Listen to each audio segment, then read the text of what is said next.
Good evening and welcome to Best of William Shakespeare.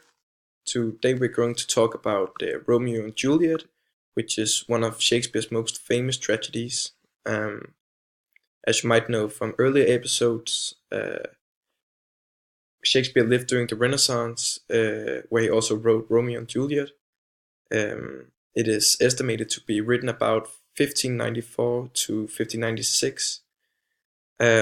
And it is about two star-crossed lovers, Romeo and Juliet, who accidentally fall in love with each other during a feast hosted by Juliet's family. As any other tragedy, it has a tragic ending where Romeo and Juliet both end up dying in the name of love. It is one of Shakespeare's most recognized plays and has been recreated multiple times. I would say that the balcony scene, which is from the play, is one of the most well-known love scenes in literature. And as I said, it is a tragedy. It is about the unobtainable love. Romeo and Juliet are from two different rival families, and therefore they aren't supposed to be loving each other, but they still end up doing that. And as any other tragedy, it involves a tragic hero, which in this case is Romeo, who's also one of the main characters of Romeo and Juliet. Romeo is a son of the Montague family, as I said, who is, as I said, is rival to the Capulets. And already there a conflict occurs because Juliet is a Capulet and Romeo is a Montague. Romeo is the tragic hero of the tragedy and has a tragic flaw, which is in this play is his strong love for Juliet, which ends up getting him killed in the end. Romeo is very determined for loving and living together with Juliet, and if dying is what it requires for being together with her, he's willing to do that because he's so passionate for loving Juliet, which is also seen in Act 2, Scene 2. In this quotation, I have night's cloak to hide me from their eyes, and but thou love me, let them find me here. My life were better ended by the hate than death provoked wanting of thy love. In this scene, Romeo has entered hostile ground. He is at the Capulets, and if he's being spotted by the Capulets, he'll probably get killed, but it doesn't bother Romeo because he's in the company of his love, Juliet. So, yeah. You could also say that he's loyal, Romeo, because in the end, when he finds Juliet being supposedly dead, he ends up killing himself so that he could live together, die together with her, and that is also his tragic flaw, his strong love for Juliet. Juliet, on the other hand, is the second main character of the tragedy. Juliet is a Capulet. You could characterize Juliet by being a strong, independent woman for her time.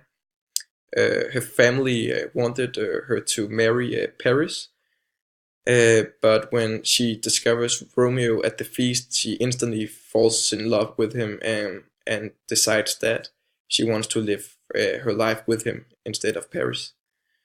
Uh, and like by that being said, you could say that she isn't representative for women during her time because like she defies her family by declining uh,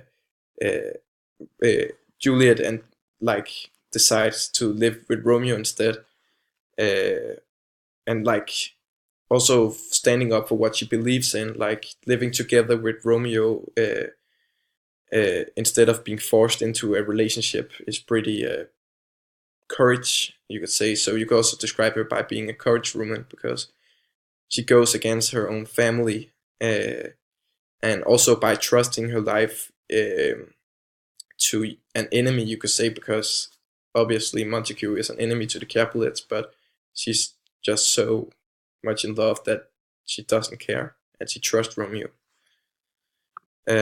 Romeo and Juliet's relationship could be characterized by being pretty intense because they get married after a short period of time of discovering each other at the feast. At the same time, it's also a dangerous relationship because it's forbidden love. They aren't supposed to love and live together, love each other and live together. And the forbidden love is pretty well illustrated in the balcony scene, um, which I also have a quotation for. By a name I know not how to tell thee who I am. My name, dear saint, is hateful to myself, because it is an enemy to thee. Had I it written, I would tear the word. Here it's obvious that Romeo knows that he is an enemy to Juliet, but he's just so determined, determined to living together with her that he doesn't care. And on the other hand, you could also say that it's a passionate relationship, as it is seen in the end of the tragedy. They're both willing to die for each other. Um, when Romeo discovers Juliet being dead, he commits suicide. And shortly after, when Juliet wakes up and finds Romeo being dead, she also takes her own life. So like they're both dying, willing to die in the name of love for each other. They also the relationship is divided by family names, which is pretty unreasonable. It would be unreasonable in our time, but in the Renaissance and at the time it was written, it was more common, like that it was decided who you should marry and live your life with. The themes of Romeo and Juliet is obviously love. The whole play deals with love from the very beginning, where Romeo is in love with Rosaline but ends up falling in love with Juliet. It is two people loving each other, the forbidden love, which I have talked about. You could also say that one of the themes is passion, because they're both willing to give up their own family for living with each other. And when that isn't possible, they rather die together, which is seen at the end in the name of love. So yeah,